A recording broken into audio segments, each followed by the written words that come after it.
Good evening students, आ जाओ आज की शीट को डिस्कस करते हैं। देखो इसमें क्या दिया था, इसके अंदर ना कुछ लाइनें दी थी आपको और एक ब्लैंक दे दिया था आपको, फिर नीचे दिए गए ऑप्शंस में से चूज़ करना था। तो इसके अंदर ना दो तरीके से आंसर किया जा सकता था। देखो हमें ना एलिमिनेशन मेथड लगाना पड़ेगा इसके अंदर। तो मान लो चार ऑप्शन दिए हैं भाई, ए बी सी डी, मान लो चार ऑप्शन आपको दिए। अब ये ऑप्शन कैसे एलिमिनेट होंगे? ये ऑप्शन दो तरीके से एलिमिनेट होंगे।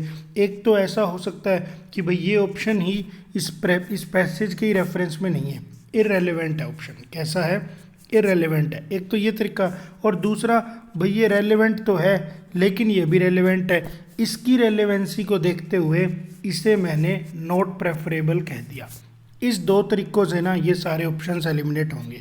ठीक है, तो अब एक बारी हम देखते हैं कि भाई क्या करना था, कैसे था। देखो फर्स्ट के अंदर क्या कहता है, फर्स्ट में कहता है Durand cup is a prestigious football tournament conducted in the country. कि भाई जो एक दुरंत कप है ना, ये एक प्रसिद्ध फुटबॉल टूर्नामेंट है जो कंट्री के अंदर कंडक्ट या फिर ऑर्गेनाइज करवाया जाता है। It was instituted in 1888 at Shimla by sir Henry Mortimer Durand. ये कप ना शुरुआत की गई थी इस टूर्नामेंट की 1888 में शिमला के अंदर, और किसने शुरुआत की थी? सर हेनरी मोर्टिमर दुरन ने की थी। उसके बाद एक ब्लैंक दे दिया, इसके अंदर कोई और लाइन आनी थी। अब देखो क्या कहता है, अब कहता है the defence services have been associated. जो डिफेंस सर्विसेज है ना वो जुड़ी हुई है इससे, have been associated in organising Durand football tournament. यानी दुरंत फुटबॉल टूर्नामेंट को डिफेंस सर्विसेज क्या करवाती है? ऑर्गेनाइज करवाती है। कब से करवाती है? राइट फ्रॉम इट्स इंसेप्शन, भाई बिगिनिंग से, स्टार्टिंग से ये डिफेंस सर्विसेज इसको ऑर्गेनाइज करवाती है।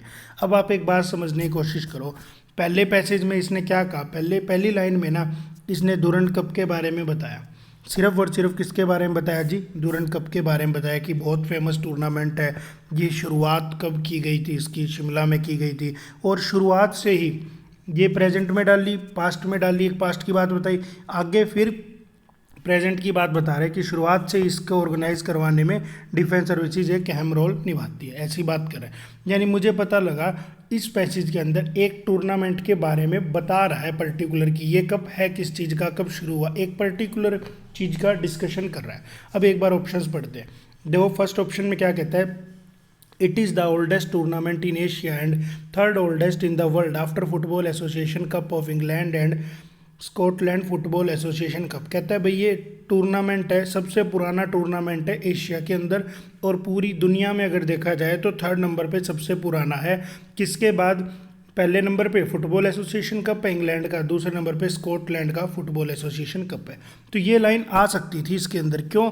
क्योंकि भाई ये लाइन भी दुरंत कप के बारे में बात बता रहे, तो ये लाइन आ सकती थी। यानी ये जो मेरा ऑप्शन था प्रेफरेबल था। ठीक है, ये जो ऑप्शन था मेरा, ये कैसा ऑप्शन था जी? प्रेफरेबल था, क्योंकि इसने किसके बारे में बात बताई?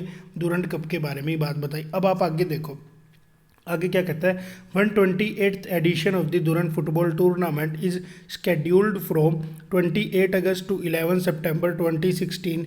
8 teams from Indian league of all India football federation and 4 service teams will participate in the current edition. तो देखो एक बारी इस सेंटेंस को सोच के देखो, इसके अंदर ना किसी 128वें एडिशन की बात बता रहा है, लेकिन हमें ना ऊपर पैसेज में कहीं भी जिक्र नहीं करके आया कि अब यहाँ बीच में किसी 128 एडिशन की बात होगी। यहाँ तो कोई मैच की बात ही नहीं कर रहा पर्टिकुलर, यहाँ तो एक जेन्युइन बात बता रहा है इस कप के बारे में। और फिर यहाँ तो एक पर्टिकुलर टूर्नामेंट की बात बता दी कि भाई 28 अगस्त से 11 सितंबर तक के बीच में रहेगा। अब 2016 में 8 टीमें और इसमें हिस्सा लेंगी, लेकिन ऐसी कोई भी बात यहाँ इसने नहीं की। क्यों नहीं की? क्योंकि इसने ना किसी एक मैच के बारे में नहीं बताया। अब भाई एक बात बताओ, T20 की बात चलती है तो वो T20 के बारे में बता रहे हैं, लेकिन T20 के अंदर होने वाले पर्टिकुलर मैचेस का जिक्र नहीं कर रहा। वही चीज़ यहाँ पे इस कप के बारे में तो बता रहा है, लेकिन उसके अंदर आने वाले किसी पर्टिकुलर इवेंट का जिक्र नहीं कर रहा। यानी ये लाइन ना नॉट प्रेफरेबल थी, ये लाइन इसके अंदर नहीं आ सकती थी। क्यों नहीं आ सकती थी? क्योंकि भाई इस लाइन में ना मुझे पहली चीज़ ऐसी कोई उसने बात नहीं की थी, और दूसरी चीज़ ना इस लाइन से ज़्यादा प्रेफरेबल फर्स्ट ऑप्शन दिखा, इसीलिए इस ऑप्शन को मैं हटा सकता था। ठीक है, हटा दिया। अब एक बारी आप इस ऑप्शन को देखो, कहता है a total of 33 matches will be played at Ambedkar stadium and हरबर्ग stadium, the tournament will be conducted in a league format. तो भाई सीधी सी बात थी, इसी तरह की सेंस तो दूसरे वाला दे रहा था, किसी पर्टिकुलर मैच की बात करनी ही नहीं है, किसी पर्टिकुलर टूर्नामेंट की बात करनी ही नहीं है, तो यहाँ ए टोटल ऑफ 33 मैचेस कहाँ से ले आया बीच में, ऐसी भी कोई सेंस नहीं आ रही पढ़ के, इसको भी हटाया। अब पता लगा this edition will see a splendid mix of football tournament flow from all over the country. फिर मुझे पढ़ के एक और बात पता चली, दिस एडिशन यानी किसी पर्टिकुलर एडिशन, किसी पर्टिकुलर टूर्नामेंट की बात करें, और कोई पर्टिकुलर जैसी सेंस पहली 4 लाइनों से नहीं आई, इसीलिए ये भी हट गया। इसीलिए ना ये तीनों के तीनों ऑप्शन आपने हटा दिए। अब एक फोर्थ ऑप्शन को पढ़ो, लास्ट ऑप्शन को पढ़ो। The opening ceremony and inaugural match is scheduled from 17:00 hour, यहाँ 5 बजे लिखना था, इसने शायद गड़बड़ कर दी, ऑन 28 अगस्त। तो यहाँ भी एक पर्टिकुलर डे की बात कर रहा है, किसी पर्टिकुलर मैच की, लेकिन इन लाइनों ने ना मुझे कहीं भी एक पर्टिकुलर मैच के बारे में नहीं बताया, इसीलिए ये सारे के सारे ऑप्शंस मेरे क्या हो गए, एलिमिनेट हो गए। सिर्फ एक ही ऑप्शन बचा जो इस कप के बारे में ही कोई बात बता रहा है, ये वाला कि भाई ओल्डेस्ट है एशिया में, 3rd ओल्डेस्ट है वर्ल्ड में, तो इसका आंसर क्या था, ए था। ठीक है, अब एक बारी सेकंड को और पढ़ लो। सेकंड में क्या कहता है जी, सेकंड में कहता है private sector lender Axis bank, private sector में जो लेंडर है ना, जो लोन देता है, Axis bank, which is in the process of setting up an innovation lab in Bengaluru, जो ना एक प्रोसेस में है, कुछ कर रहा है, क्या कर रहा है जी, एक इनोवेशन लैब सेटअप कर रहा है, कहाँ पर, बेंगलुरु के अंदर। हैज़ टाइड अप यानी private sector lender Axis bank has tie up, इसने टाई अप किया किसके साथ, with cloud service provider Amazon web service, यानी अमेजॉन वेब सर्विस के साथ में इसने टाई अप किया। क्यों, टू सपोर्ट दी स्टार्टअप्स, उन स्टार्टअप्स को सपोर्ट करने के लिए, getting incubated at the lab. कहता है भाई एक लैब बनाएंगे, उस लैब के अंदर ना वो करेंगे, रिसर्च वगैरह करेंगे। इंक्यूबेटेड का मतलब होता है डेवलप करना, इंक्यूबेटेड का मतलब होता है टू डेवलप। पक्षी वगैरह जब अपने अंडों पर बैठ जाते हैं ना, तो उन अंडों को क्या सेकने के लिए तो बैठते हैं, वहाँ भी यही वर्ड यूज़ होता है, इंक्यूबेट। ठीक है, कहते हैं भाई लैब वगैरह बनाएंगे, उसके अंदर कुछ भी डेवलप करने के लिए काम करेंगे, जो चीज़ डेवलप होगी ना उसके लिए जो पैसा चाहिएगा, उस पैसे का बंदोबस्त कौन कर देगा, एक्सिस बैंक कर देगा। इसके बाद में एक फिलर दे दिया, एक कोई लाइन आएगी। अब कहता है इन जून दिस ईयर, जून में ना, इसी साल की जून में एक्सिस बैंक ने अनाउंस किया था अपने इस प्लान के बारे में कि भाई मैं ना एक इनोवेशन लैब सेटअप करनी है, कहाँ पे, आईटी सिटी में यानी बेंगलुरु में, जिसका एम क्या होगा, वर्किंग टुवार्ड है, जिसका एम होगा कि एक इनोवेटिव और introducing disruptive technology in the banking and financial sector, यानी उसका एम होगा कि कोई टेक्नोलॉजी को इम्प्रूव करवाया जाए बैंकिंग और फिनेंशियल सेक्टर के लिए। उसी में रिसर्च के लिए ना एक लैब को क्या करवाएंगे, एक लैब को सेटअप करेंगे। अब इन लाइनों को पढ़ के एक बात पता चली, इन सारी लाइनों को पढ़ के एक बात क्या पता चली, देखो इसके अंदर ना हैज़ टाई अप, यानी टाई अप किया किस बारे में, एक लैब की बात कर रहा है। कौन सी लैब की, उस लैब की जो लैब बेंगलुरु के अंदर है।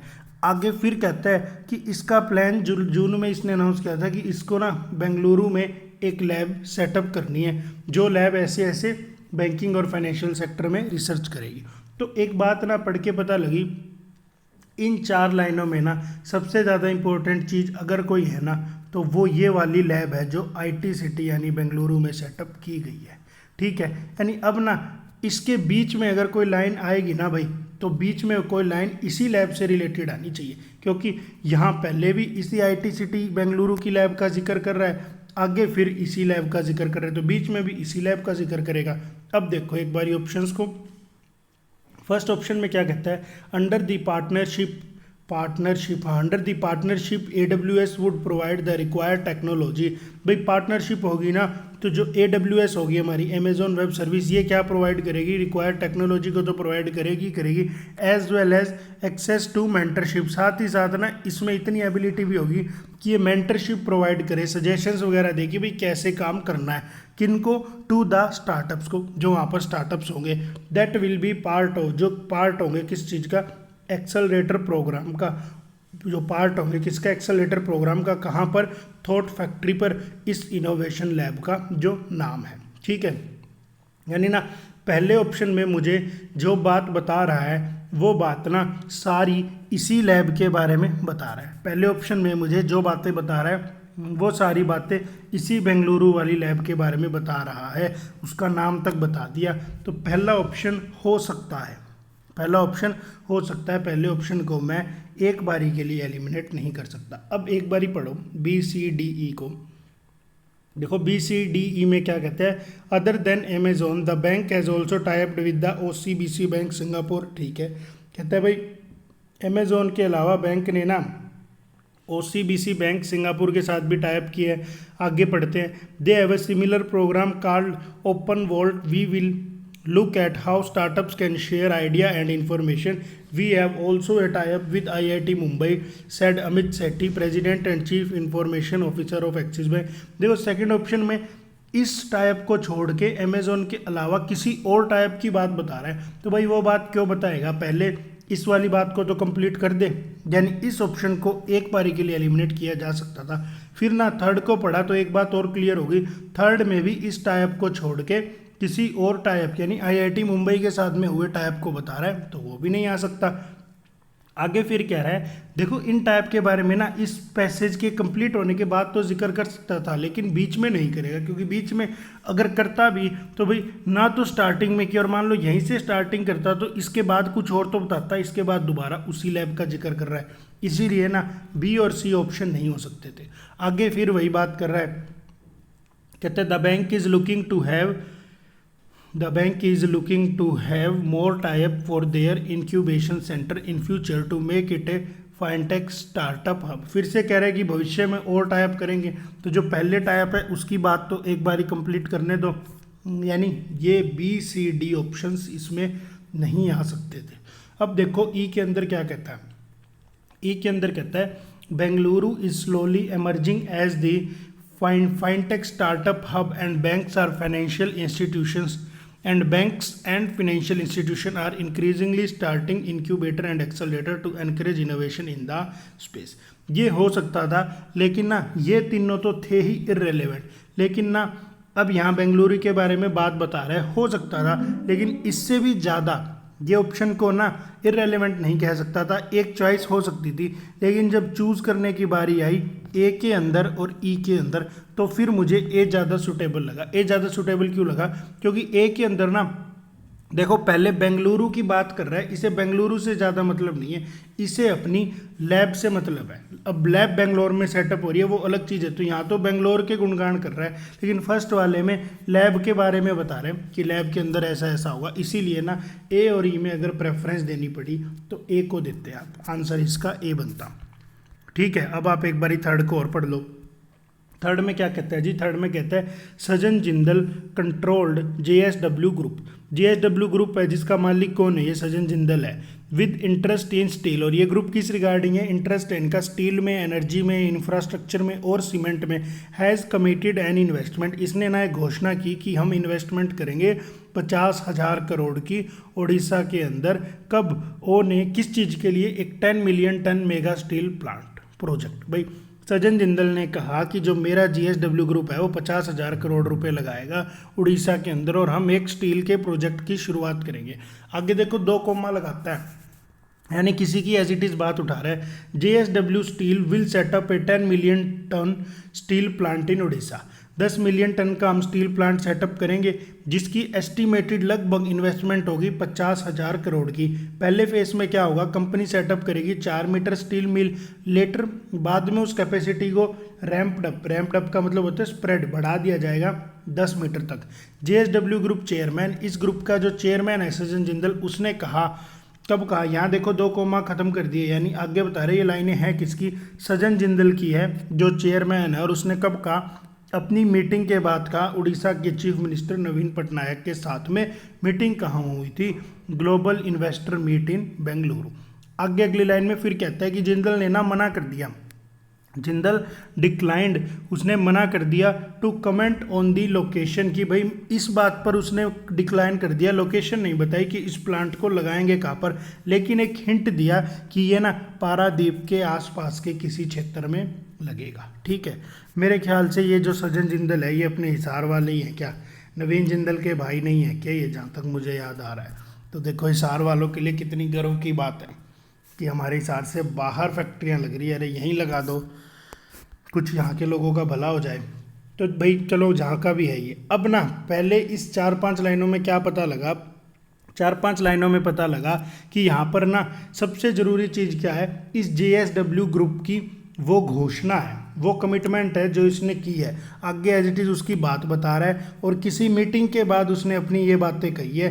कब कही है इसने बातें? उड़ीसा के CM के साथ जब उसकी मीटिंग हुई थी बेंगलुरु के अंदर, ठीक है। इस तरह की बात कह रहे हैं। यानी अगले पैसेज में ना, अगली लाइनों में अगर मुझे कहीं ऐसा मिल गया कि मुझे इस सज्जन जिंदल की एज इट इज स्टेटमेंट मिल गई, तो मैं वो उठाऊंगा, क्योंकि वही बात ना इसके साथ में जुड़ेगी। यहाँ उसकी बात खत्म नहीं हुई, आगे कुछ ने कुछ और भी कहा होगा। अब देखते हैं आगे वाले सेंटेंसेज में क्या उसकी एज इट इज स्टेटमेंट मिलती है कहीं। देखो क्या कहता है, कहते हैं JSW Steel had initially expressed his intention to set up a steel plant in Odisha in July 2013 at a location close to a port to get easy access to sourcing raw material and exporting finished steel product। कहते हैं जो ये है ना JSW Steel, इसने क्या करा, 2013 में भी प्लांट लगाने की घोषणा की थी किसी ऐसी लोकेशन पर जो पोर्ट के आसपास हो, तट के पास हो, ताकि रॉ मटेरियल वगैरह आसानी से लाया जा सके समुद्री जहाज के जरिए। आगे कहते हैं दूसरे ऑप्शन में, सज्जन जिंदल हु देन मेट, जो उस टाइम पर मिला था चीफ मिनिस्टर से और उसने अनाउंस किया था कि भाई 15,000 करोड़ की लागत में बनेगा। तो ये वाला तो वैसे ही हट गया, क्योंकि ना अकेले बी का कोई तुक ही नहीं बनता। अगर मैं इस लाइन को डाल देता तो इस देन से सेंस ही नहीं आती है। तो मैंने पहले पढ़ा 2013 की बात कर रहा है, तो भाई तब जाके देन की सेंस आती। तो ये वाली चीज़ तो नहीं होनी चाहिए थी, ये सेंटेंस तो किसी भी हालत में नहीं होना चाहिए था। आगे कहते हैं, he had labelled Odisha the best state for steel investment with it raw material availability, man power and also strong support from the government. उसने ना ओडिशा को बेस्ट स्टेट बताया स्टील इन्वेस्टमेंट के लिए, जहाँ पर रॉ मटेरियल भी मिल जाएगा, मैन पावर यानी लेबर भी प्रोवाइड हो जाएगी, और सरकार भी मदद करेगी प्लांट चलाने में। तो ऐसी बात हो सकती थी, हो सकता था भाई उसे प्लांट चाहिए, यहाँ अपनी बात खत्म करके उसने सरकार की थोड़ी सी चापलूसी की हो। तो इस ऑप्शन को ना मैं एक बार एलिमिनेट नहीं कर पाया। आगे कहता है, JSW Steel is the flagship company of 11 billion JSW Group with an installed steel making capacity of 18 billion ton per annum। अब ना यहाँ तो फैक्ट्री के बारे में बता रहा है, इसकी कंपनी के बारे में बता रहा है। फ्लैगशिप होता है इंपॉर्टेंट कंपनी है, इंपॉर्टेंट होता है फ्लैगशिप का मतलब एक इंपॉर्टेंट कंपनी है, ठीक है। एक ये हमारी कैसी कंपनी है जी, मेन या इंपॉर्टेंट कंपनी है जिसके पास 11 बिलियन की इन्वेस्टमेंट है, 18 बिलियन टन पर एनम करती है। तो यहाँ ना फैक्ट्री के बारे में कोई बात नहीं होगी, क्योंकि ना वो बंदा अपनी फैक्ट्री की बात थोड़ी कर रहा है, वो तो इस प्रोजेक्ट की बात कर रहा है। तो ये वाला ऑप्शन भी हट गया, यानी अभी तक ए नहीं हटा, सी नहीं हटा। ए सी में से कोई भी आ सकता था, और ए फिर भी नहीं आ सकता था। ए क्यों नहीं आ सकता था? क्योंकि यहाँ ना बात बता रहा है उस मीटिंग के बाद की, तो उस मीटिंग के बाद में 2013 का तो कोई जिक्र उसने किया ही नहीं होगा। आज की मीटिंग पर बात करेगा ना, तो इसको भी एक बारी हटाओ। अब क्या बचा, सी या ई में से एक ऑप्शन हो सकता था। सी ऑप्शन को मैंने पढ़ा, ई ऑप्शन को मैंने पढ़ा, तो मुझे पता लगा टॉक्स आर ऑन, कहता है बातचीत जारी है, किसके साथ में? राज्य सरकार के साथ में, टू फॉर्म अप, यानी फॉर्म अप करें, डिटेल में करें। फॉर्म अप का मतलब होता है फाइनल करें उसको, the detail contours of the project. Detail contour, contour का मतलब उसकी बाउंड्रीज की, भाई प्रोजेक्ट को डिटेल में कहाँ लगाया जाए। बातचीत जारी है राज्य सरकार के साथ में इस डिसीजन को फॉर्म अप करने के लिए, टू डिटेल्ड कंटूर की प्रोजेक्ट कहाँ लगेगा, कहाँ कुछ मिलेगा, ये बातें किसने कही? He said. अब मुझे पता लगा कि ये लाइन आ सकती थी, क्योंकि यहाँ पर तो कहा कि उसने क्यों मना कर दिया होगा। जब मीडिया वालों ने उससे पूछा कि लोकेशन कहाँ है तुम्हारे प्लांट की, तो उसने नहीं बताया। क्यों नहीं बताया? क्योंकि अभी तक कुछ डिसाइड ही नहीं है। वो क्या कह रहा था कि अभी तक बातचीत जारी होएगी, सब कुछ डिसाइड नहीं है, लेकिन इतनी उम्मीद है कि पारादीप के आसपास लगेगा। यानी ये वाली लाइन एकदम अप्रोप्रिएट बनती थी। इस लाइन की रेलेवेंसी को देख के मुझे इस ऑप्शन को भी इररेलेवेंट करार देना पड़ा। तो यहाँ क्या आता जी, एक सेकंड, यहाँ क्या आता? हाँ, ई ऑप्शन लगता है, इसका आंसर लगता ई ऑप्शन, ठीक है। अब एक बारी फोर्थ को पढ़ लो। देखो फोर्थ में क्या कहता है, फोर्थ में कहता है, while Bangladesh is among the top 5 countries at risk of disaster, disaster का अगर रिस्क देखा जाए ना, आपदा का, तो बांग्लादेश पहली 5 कंट्रियों में आता है।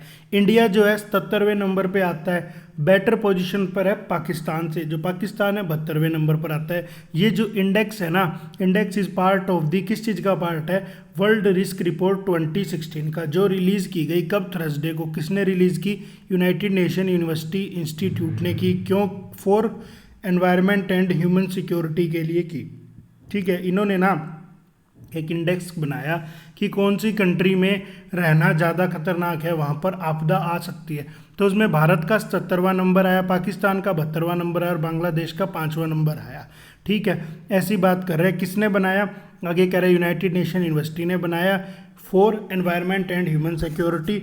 और आगे फिर ये किसी का अजीब सा खराब सा नाम दे दिया, बूंदीज एंटविक लंग हिल्फ्ट, पता नहीं क्या गंदा सा नाम है, छोड़ो, इसको पढ़ने की आवश्यकता ही नहीं, छोड़ दो।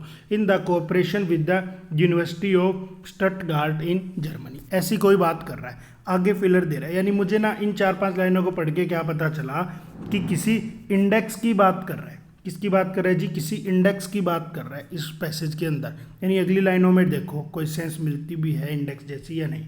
अगले ऑप्शंस में क्या कहते हैं, The index assessed the risk of disaster in 171 countries through the combined analysis of natural hazard and societal vulnerabilities।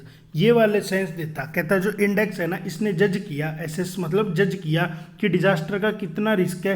171 देशों के सर्वे करवाया, उसमें इसने जज किया और लिस्ट बनाई कि ये देश इस नंबर पर, ये देश इस नंबर पर।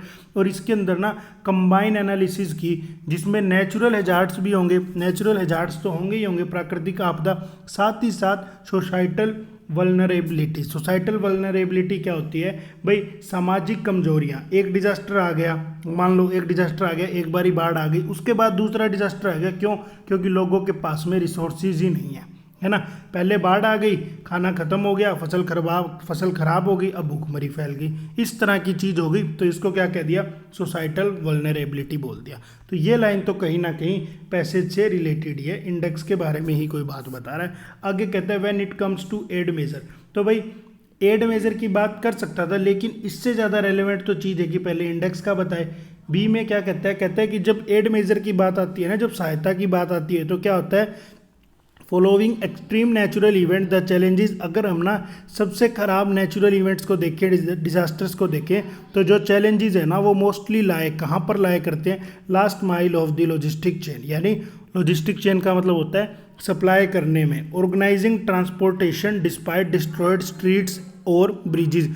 भाई एक बात बताओ, तूफान आ गया, बाढ़ आ गई, तो सड़कें वगैरह खराब हो गई, तो कहते हैं मदद दें कहाँ से, ऑर्गेनाइज करवाना पड़ेगा ट्रांसपोर्टेशन को, और साथ ही साथ डिस्पाइट डिस्ट्रॉयड स्ट्रीट, गलियां वगैरह, ब्रिज वगैरह, पुल वगैरह टूट गए होंगे, और फेयर डिस्ट्रीब्यूशन भी हमें करनी पड़ेगी, यानी सारे लोगों को सामान मिले। When there is shortage of food, जब वहाँ पर फूड की, वाटर की, शेल्टर की कमी होगी। ये बात किसने कही, पीटर, ये बात किसने। तो देखो एड मेजर की कोई बात नहीं कर रहा, मदद की तो बाद में बात करेगा यार, अभी तो उन्होंने सिर्फ एक लिस्ट बनाई है, मदद की क्यों बात करेगा। आगे फिर वही बात कर रहा है, crumbling transport routes, unreliable electricity grids and dilapidated building not only hinder humanitarian aid from overseas but also delay crucial aid for those affected in the event of disaster. कहता है भाई क्रम्बलिंग ट्रांसपोर्टेड रूट, क्रम्बलिंग का मतलब होता है ध्वस्त होने वाले, एकदम ढहते हुए, खराब होते हुए ट्रांसपोर्ट रूट्स क्या होंगे, सड़कें वगैरह टूट जाएंगी, ब्लॉक हो जाएंगी, रोड वगैरह, पेड़ वगैरह गिरेंगे, अनरिलायबल इलेक्ट्रिसिटी ग्रिड, बिजली के खंभे वगैरह भी गिरेंगे, और बिल्डिंग्स कैसी अवस्था में है, डाइलापाइडेटेड, झज्जर अवस्था में। ये क्या करेंगे, नॉट ओनली हिंडर, ये सिर्फ रुकावट नहीं करेंगी, ह्यूमैनिटेरियन एड, जो एड इंसान पहुँचाएंगे फ्रॉम ओवरसीज, बाहर से, साथ ही साथ ना ये डीले करेगी उस इम्पोर्टेंट मदद को भी जो नेसेसरी होगी इफेक्टेड एरिया में लोगों तक पहुंचानी। तो भाई पहले वाले में इंडेक्स का जिक्र किया, यहाँ भी मदद की बात की, अगर यहाँ भी मदद की बात कर रहा है तो मदद जैसी तो सेंस आनी ही नहीं। अगर मदद वाली सेंस आ सकती थी तो फिर जितना ऑप्शन बी आ सकता उतना ही सी, फिर तो चूज ही नहीं कर सकते। इसीलिए पता लगा कि ना फर्स्ट एड का जिक्र करेगा, ना बी आएगा, ना सी आएगा, सिर्फ इंडेक्स की बात कर रहा है। आगे पढ़ो।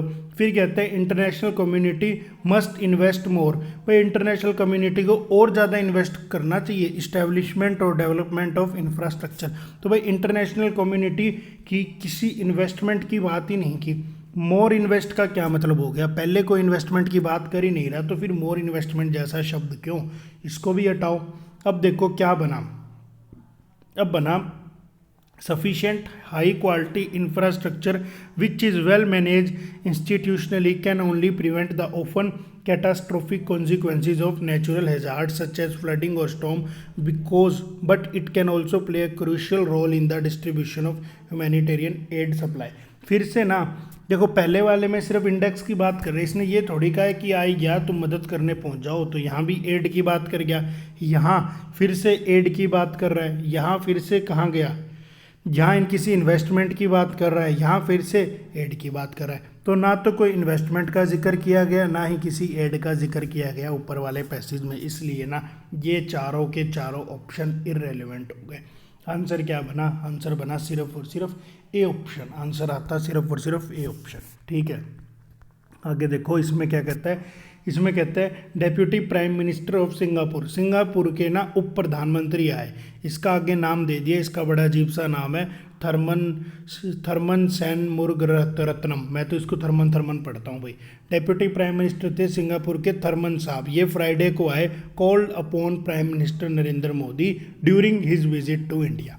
कॉल अपॉन का मीनिंग क्या होता है, कॉल अपॉन का मीनिंग क्या होता है, इसका मीनिंग होता है फॉर्मली किसी से कोई बात या कोई चीज़ करने को कहना, to ask formally for someone to do something, to ask formally for someone to do something, कि भाई to ask formally for someone to do something, समझ गए भाई।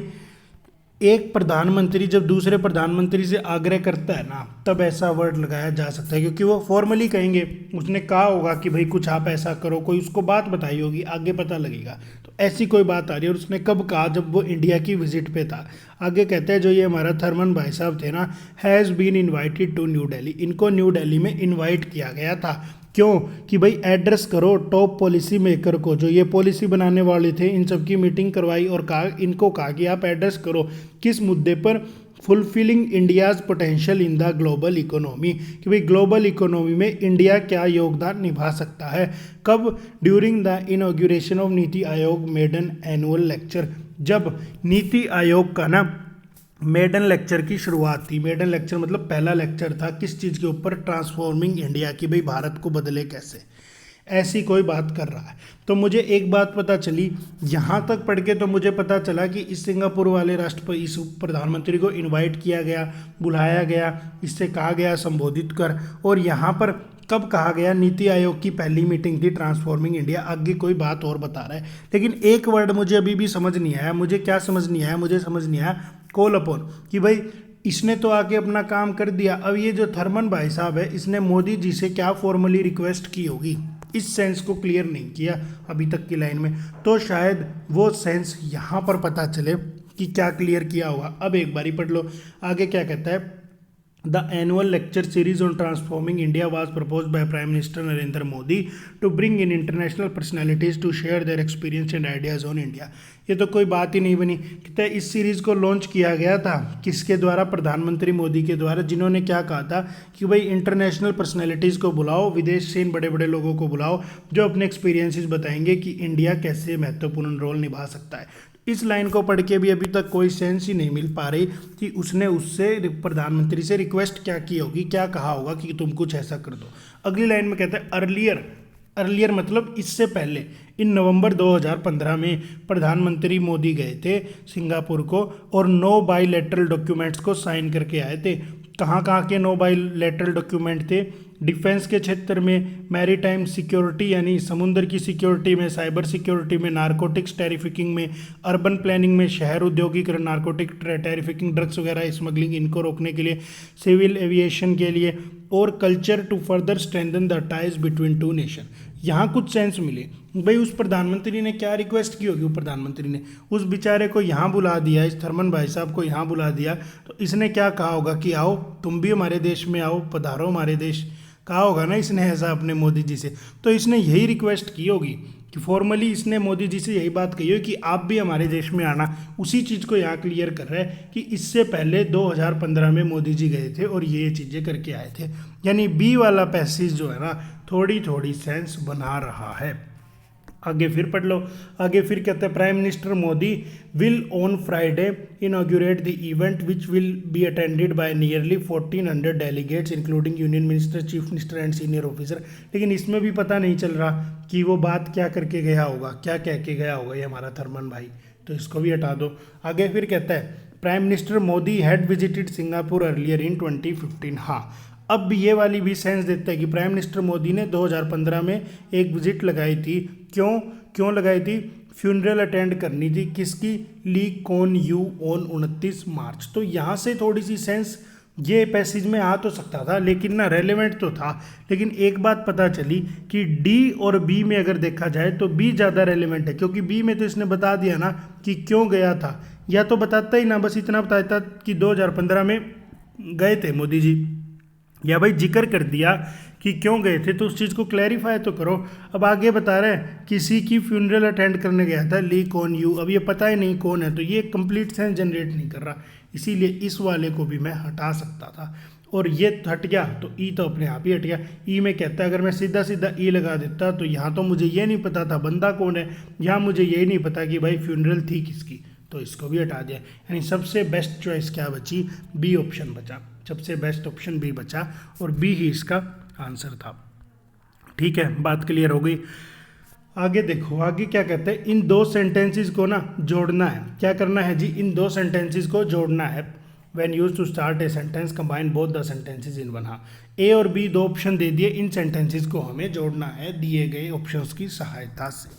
ठीक है, देखो पढ़ो क्या कहता है। The goods and service network has signed A memorandum of understanding. इतना बड़ा मत पढ़ो, इतना सा पढ़ो कि द नेटवर्क जीएसटी तो इसके अंदर है, ये रहा, जीएसटी के नेटवर्क ने ना साइन किया है एक एमओयू, एक मेमोरेंडा, किसके साथ में? डीजीएफटी के साथ में। क्यों? कि भाई शेयर करेंगे फॉरेन एक्सचेंज रिलेशन को और इम्पोर्ट एक्सपोर्ट को और इम्पोर्ट एक्सपोर्ट कोड डेटा को। ये एक ऐसा मूव है, एक ऐसा कदम है जिसकी उम्मीद की जा रही है, दैट इज एक्सपेक्ट किया जा रहा है टू स्ट्रेंथन। जो क्या करेगा? स्ट्रेंथन करेगा किस चीज़ को? Processing of export transactions of tax payer under GST. सीधी सी बात है यार, इतनी राम कहानी नहीं पढ़ेंगे हम, एक बात पढ़ेंगे। दो संस्थाओं ने एक एमओयू साइन किया है, बात खत्म। अगली लाइन में क्या कहेगा? जो एमओयू है ना, एक तो अजय ने साइन किया। ये अजय कौन है? ये डीजीएफटी का अपना चेयरमैन है। और एक किसने साइन किया है जी? एक श्री प्रकाश ने साइन किया है।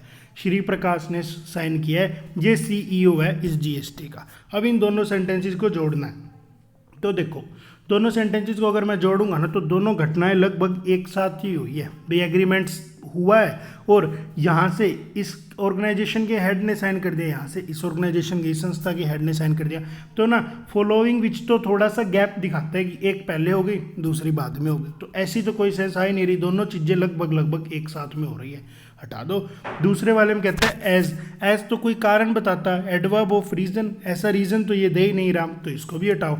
एपरेंटली क्लियरली जोड़ता है, एपरेंटली जोड़ता है। एपरेंटली का मीनिंग क्या होता है जी? क्लियरली। तो यहाँ ना एपरेंटली से जुड़ जाता है, ये एडवर्ब थी। कैसे जोड़ते?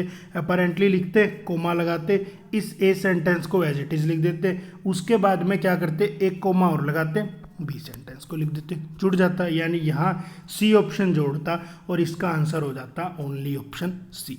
अब पढ़ो 37 को। देखो 37 में क्या कहता है? Chinese communist party chief, China की कम्युनिस्ट पार्टी के जो चीफ है ना हमारे शी जिनपिंग, इनको क्या किया? एसेंशन मतलब एसेंड नहीं होता उठना, इसको उठा दिया गया, बढ़ा दिया गया। कहाँ? हाईएस्ट टाइटल दे दिया गया पार्टी हेरार्की, यानी पार्टी के अंदर रैंक में। भाई इसको ना, ये जो इसकी पार्टी है कम्युनिस्ट पार्टी, इसके अंदर सबसे इंपॉर्टेंट आदमी बना दिया गया, सबसे इंपॉर्टेंट टाइटल पर इसको बिठा दिया गया। इस चीज़ ने क्या किया? फॉर्मली, औपचारिक रूप से ये घोषणा कर दी कि भाई यही सबसे इंपॉर्टेंट है आज की डेट में पार्टी के अंदर। आगे जो है एनालिस्ट कहते हैं, वो क्या कहते हैं कि making him the countries most powerful leader, इसको ना देश का सबसे पावरफुल लीडर बना दिया। कंट्री का आज की सदी के अंदर। और इस चीज़ ने ना कंपैरिजन बढ़ा दिए। कंपैरिजन किसके साथ बढ़ा दिए? माओ जी डोंग। अब ये माओ जी डोंग कौन है भाई? ये इनका कोई और लीडर रहा है जिसने 3 दशकों तक चाइना में राज किया था। अब हमें इनके अंदर की बातें तो पता नहीं क्या कुछ था, तो थोड़ी सी सेंस में शायद आपको दिक्कत आई होगी समझने में। आगे कहता है ruling party declaration. Ruling party ने जो डिक्लेरेशन की है ना कि ये जो शी जिनपिंग है is the core of it leadership, यही लीडरशिप में सबसे इंपॉर्टेंट है। सो सम ऑब्जर्वर आर्ग्यू, इसकी वजह से कुछ ऑब्जर्वर्स क्या कर रहे हैं जी? आर्ग्यू कर रहे हैं कि it heralded the beginnings of personality cult. It heralded the beginning of personality cult. Heralded का मतलब होता है डिक्लेयर करना, ओपनली डिक्लेयर करना। तो कुछ ऑब्जर्वर क्या करते हैं कि इस चीज़ ने तो ना ओपनली घोषणा कर दी कि चाइना में ना एक व्यक्तित्व वाले पंथ की शुरुआत हो गई। एक व्यक्तित्व वाला पंथ, बिगनिंग मतलब शुरुआत, और पर्सनैलिटी कल्ट का मतलब एक पंथ। आगे कहता है जैसा किसने किया था? इस माओ जीडोंग ने किया था, जिसने लगभग 3 दशकों तक क्या किया था जी? राज किया था। अब इनको जोड़ना है, इतना डीप में सोचने की आवश्यकता ही नहीं थी। आप सिंपल सी एक बात सोचो, क्या पहले वाले में, क्या दूसरे वाले में पहले का रीज़न बताया है क्या? नहीं बताया। सिंपल सी एक बात बताइए। अब तो 10 तो एक रीज़न बताने के लिए लगाता, हटा दिया। टू विच कोई सेंस ही नहीं देता। फर्दर से जुड़ते, फर्दर सेंस देता इन एडिशन टू की, भाई एक्स्ट्रा में एक ऐसी बात हो रही है। फर्दर से जुड़ जाते दोनों सेंटेंसेस। कैसे? पहले ए को जोड़ता, कोमा लगा के फर्दर लिखता, कहता इन एडिशन टू, इस चीज़ ने ऐसे ऐसे विवाद कर दिया, आगे बी को लिख देता। बात क्लियर? इस तरीके से जोड़ देता है, यानी सिर्फ ऑप्शन बी जोड़ता है इसके अंदर। आगे पढ़ लो, आगे क्या कहता है? आगे कहता है यूएन जनरल असेंबली कमेटी ने क्या किया? Voted to launch negotiation on a new treaty. भाई यूएन की जनरल असेंबली ने वोट करवाया किसी चीज़ के ऊपर? New treaty banning nuclear weapon की, भाई न्यूक्लियर वेपन को बैन करो, ऐसी कोई न्यू ट्रीटी के ऊपर वोट हुआ। डिस्पाइट के बावजूद ओपोजिशन ने, फियर्स ओपोजिशन मतलब होता है एग्रेसिव तरीके से ओपोज किया गया इसको। किसने अपोज किया जी? न्यूक्लियर पावर ने। भाई कुछ देश थे जिन्होंने कहा कि कोई ऐसी ट्रीटी बनाओ कि न्यूक्लियर वेपन को बैन करो, तो उसका अपोज कौन करेंगे? वो देश अपोज करेंगे जिनके पास में न्यूक्लियर वेपन्स ऑलरेडी होंगे। तो उन लोगों ने एग्रेसिव तरीके से अपोज किया, फिर भी ऐसी कोई वोटिंग हुई। ठीक है, आगे क्या कहता है? एक रेजोल्यूशन को प्रेजेंट किया गया। किसने प्रेजेंट किया था? Austria, Ireland, Mexico, Nigeria, south Africa और ब्राज़ील ने, जिसको अडॉप्ट भी किया गया। इन्होंने कोई रेजोल्यूशन लाया जिसको मान भी लिया यूएन ने, अडॉप्ट भी कर लिया। कितने वोट से? 123 टू 138, यानी 123 ने तो कहा कि हाँ बैन करो, 38 ने कहा बैन मत करो। जिनमें से 16 देश ऐसे थे, जिनमें से 16 देश ऐसे थे जिनके पास एब्सटेंशंस थी। एब्सटेंशंस का मतलब होता है कि ना तो फेवर में वोट डाला, ना ही अगेंस्ट में वोट डाला।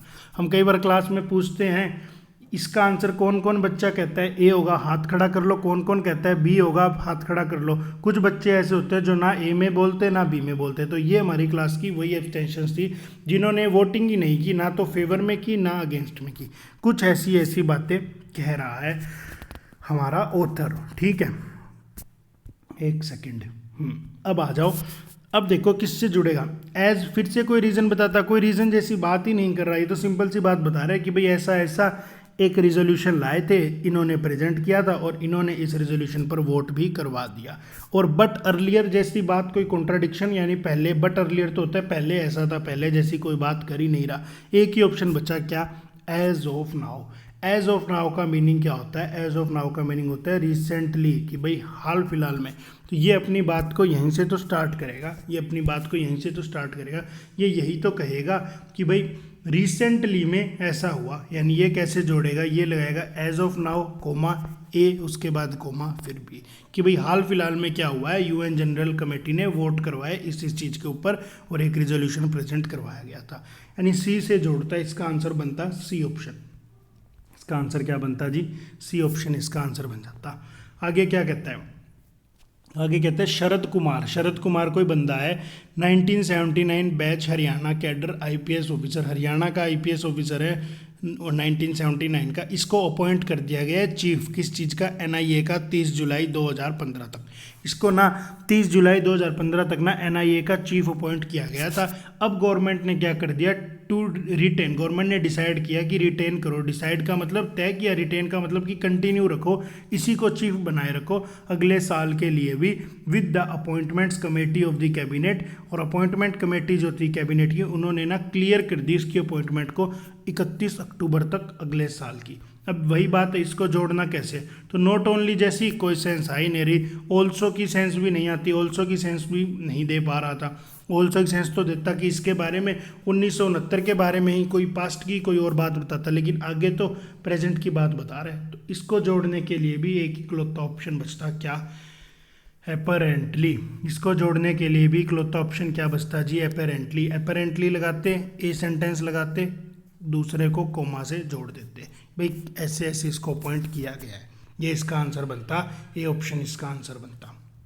ठीक है, 10th रह गया, 10th और देख लो एक बारी, 10th में क्या कहता है। 10th में कहते हैं ए stroke is a brain attack. एक स्ट्रोक जो होता है ना, एक्चुअली में एक ब्रेन का अटैक होता है। It happen when the blood supply to the part of the brain is cut off. ये जब होता है जब ना ब्रेन को हमारी ब्लड सप्लाई कट ऑफ हो जाती है। तो देखो कैसे जुड़ेगा, a stroke is a brain attack, ठीक है, आगे एंड लगा के जोड़ दे, and it happens when the blood supply to the part of the brain is cut off. एक तरीका तो ये हो गया।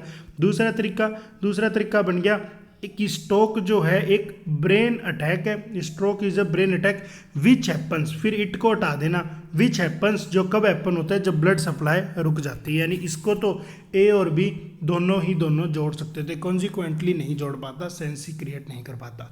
तो इसका आंसर बनता है डी ऑप्शन। 40 का आंसर क्या लगता है, डी ऑप्शन। देख रहे हो 10 क्वेश्चन हुए और 40 मिनट हो गए, यानी एक क्वेश्चन पे लगभग 4 मिनट लग रहे हैं हमको। कोई बात नहीं, रीडिंग बेस है, इसमें रीडिंग ज़्यादा करवानी पड़ रही है। एक में आपने देखा एक ही पैसेज में एक क्वेश्चन में ही 10-10 लाइनें पढ़नी पड़ रही है। आगे क्या कहता है जी, आगे ना हमें सिनोनिम बताने थे, सेम मीनिंग वाले ऑप्शन को चूज करना था। तो देखो गैल्वेनाइज का मतलब क्या होता है, एक तो गैल्वेनाइज का मतलब होता है परत चढ़ाना। मेटल में गैल्वेनाइजेशन करवाते थे हम टेक्निक से, भाई परत चढ़ाना एक मेटल के ऊपर दूसरे मेटल की। तो इसमें एक ऑप्शन तो मुझे सीधा सा ही दिख गया, coat iron with the zinc. दूसरा ऑप्शन देखो, मिस रिप्रेजेंट मैलिशियसली। मैलिशियसली का मतलब होता है गलत तरीके से रिप्रेजेंट करना। और गैल्वेनाइज का एक मतलब क्या होता है, किसी को उकसा देना, किसी को उत्तेजित कर देना, यानी टू स्टिमुलेट। तो इसके अंदर एज इट इज ही मुझे क्या दिख गया, स्टिमुलेट दिख गया। और जो स्टार्टल होता है ना, स्टार्टल का मतलब भी होता है किसी को सरप्राइज दे के उकसा देना, एकदम से शॉक कर देना, ऐसी सेंस में स्टार्टल भी यूज होता है। यानी भाई इसके ना ये तीनों ही सिनोनिम लग सकते थे, सेकंड थर्ड फोर्थ का ऑप्शन है डी, इसका आंसर लग जाता है डी। आगे देखो क्या कहते हैं, आगे कहते हैं शीत का मीनिंग क्या होता है जी, उबलना। इसका मीनिंग होता है उबालना, यानी किसी चीज को बॉयल करना। तो पहला ऑप्शन ओके। थ्रोंग का मतलब तो होता है भीड़ जैसी कोई सेंस नहीं लगा रहा। एक्सट्रिकेट का मतलब होता है आज़ाद करवाना, फ्री करवाना किसी को, ऐसी भी कोई बात नहीं करवाना। स्मोल्डर का मतलब होता है टू बर्न, जलाना, तो ऐसी तो बात इसने की ही नहीं। 1 तो मुझे पता लग गया, क्लियरली था ही। अगर मैं 4 को लगाता भी तो किसी भी ऑप्शन में 4 इसने दिखाया ही नहीं, तो 4 इसका ऑप्शन वैसे भी नहीं था। स्मोल्डर का मतलब होता है जलाना, उसका मतलब होता है उबालना। तो यहाँ क्या आंसर लगता है, सिर्फ 1 लगता है, यानी इसका आंसर आ जाता है सी। आगे देखो आगे क्या कहता है जी, रिगेल का मीनिंग क्या होता है, किसी को प्रसन्न करना, किसी को खुशी देना। तो इसके अंदर ना स्टॉर्म का मीनिंग तो होता है एक तरह का तूफान। प्रोसाइक का मीनिंग होता है डल और बोरिंग, मोनोटोनस सा, हमडम, मोनोड्रम ऐसा। बिगाइल और प्लाई, देखो प्लाई का मीनिंग होता है किसी चीज़ के लिए आपकी लाइकिंग होना, किसी चीज़ के लिए आपकी इंक्लाइनेशन होना, यानी आप उस चीज़ को पसंद करते हो तो आप उसे प्रसन्न भी कर सकते हो। बिगाइल के 2 मीनिंग होते हैं। एक मीनिंग तो इसका होता है भाई किसी को धोखा देना, बेवकूफ़ बनाना, और एक मीनिंग होता है किसी को खुश करना। तो इसके जो सिनोनिम लगते हैं, पहला और दूसरा दोनों लगते हैं, इसका आंसर हो जाता सी। ठीक है, आगे कहता है डेबिलिटेट का मीनिंग होता है कमज़ोर करना, किसी चीज़ में कमजोरी करना, कम कर देना, रुकावट करना, इस तरह की सेंस में यूज़ होता है। तो देखो कॉन्ट्राडिक्ट तो होता है अपोज करना, ऐसी तो कोई सेंस नहीं देता। इरिटेट होता है किसी को परेशान करना, वो भी सेंस नहीं देता। एक वर्ड लगा एनरवेट का मीनिंग होता है किसी को कमज़ोर करना। और इम्पेड का मीनिंग भी क्या होता है, बाधा, किसी के लाइफ में रुकावट पैदा करना किसी चीज़ पे। तो ये दोनों इसके एग्जैक्ट ऑप्शन लग जाते हैं, सेकंड और फोर्थ नहीं, थर्ड और फोर्थ का कोई ऑप्शन ही नहीं दिख रहा। थर्ड और फोर्थ का, अच्छा बी ऑप्शन है ना, थर्ड और फोर्थ का ऑप्शन लग गया बी, थर्ड और फोर्थ का ऑप्शन लग गया बी। आगे कहता है ड्रॉ। इसमें ना लिखा हुआ है एक वर्ड कई तरीकों से काम करता है, देख लो हर एक के दो दो मीनिंग यूज हो रहे हैं, हर एक के ऑलमोस्ट ऑलमोस्ट दो मीनिंग यूज हो रहे हैं। इसने यहाँ लिखा भी हुआ है below is given a single word with the options to its meaning in different context, यानी अलग अलग कॉन्टेक्स्ट में उसका अलग अलग काम है, यानी नाउन की तरह अलग काम करता है, वर्ब की तरह अलग काम करता है, यानी वर्ब की तरह भी दो तरीके से काम करता है। यानी हो सकता है आपको एक ही मीनिंग पता हो लेकिन दूसरे वाला सिनोनिम है, क्योंकि अलग अलग तरीके से काम करते हैं वर्ड्स। आगे कहता है ड्रॉ। तो ड्रॉ का क्या मीनिंग होता है? ड्रॉ का एक मीनिंग तो होता है बनाना, यानी कोई चीज़ का स्केच बनाना। दूसरा मीनिंग होता है ड्राइव करना, ड्राइव भी तो करते हैं, तो कोई चीज़ बनाते ही तो हम। डिराइव का मतलब जैसे डेरिवेशंस वगैरह नहीं करते मैथ में, उस चीज़ में भी ये हो सकता है यूज़। और तीसरा मीनिंग होता है, कहते नहीं है ड्रॉ अटेंशन, उसने मेरा ध्यान खींच लिया, यानी किसी चीज़ को अट्रैक्ट करना, खींचना, तो ये भी मीनिंग लगता था। तो इसके आंसर बनते हैं 1, 3 और 4, यानी इसका आंसर बचता डी, इसका आंसर बचता है डी। अब आ जाओ आप 16 से 20 के अंदर। 16 से 20 के अंदर क्या कहता है? 16 से 20 के अंदर कहता है, देखो ब्रैकेट में ना कुछ वर्ड्स लिखे हैं। In the question 1 sentence is given and 4 words have been given denoted by, कुछ सेंटेंसेस दिए और 4 शब्द दिए गए, ए बी सी डी से इनको डिनोट करवा रहा है। आपको डिसाइड करना है कि कौन सा अप्रोप्रिएट है इस कॉन्टेक्स्ट के अंदर, यानी ना इन if all the words are appropriate in the context mark all correct as your answer. सीधी सी बात थी, इसने शब्द दे दिए, हर बार तो हमें एरर ढूंढने होते थे, अब की बार ने इसने शब्द दे दिए, इन शब्दों का गलत तरीके से उपयोग कर रहा है, तो आपको बताना है कि कौन से वाले शब्द का गलत तरीके से क्या कर रहा है, उपयोग कर रहा है। अब एक बार 16 को पढ़ लो। 16 में क्या कहता है? Trade related uncertainties, slowing investment and weak sentiment is resulted in a steady global growth declaration and progressive weakening of sentiment, one reinforcing the other.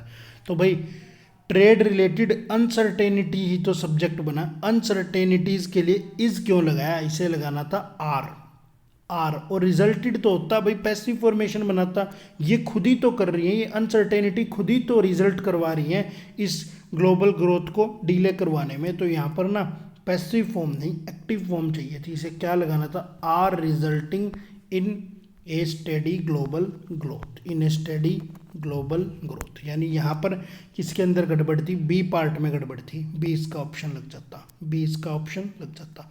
आगे कहता है parliament which ended a high productive session in terms of business transaction has been reduced to endorsing executive decision with little meaningful discussions. तो एक बात बताओ, एक ही transaction थोड़ी हुई होगी, कई सारी ट्रांजैक्शंस हुई होगी, यहाँ इसका प्लूरल फॉर्म लगाता, इसीलिए यहाँ भी बी वर्ड में गड़बड़ कर रहा था।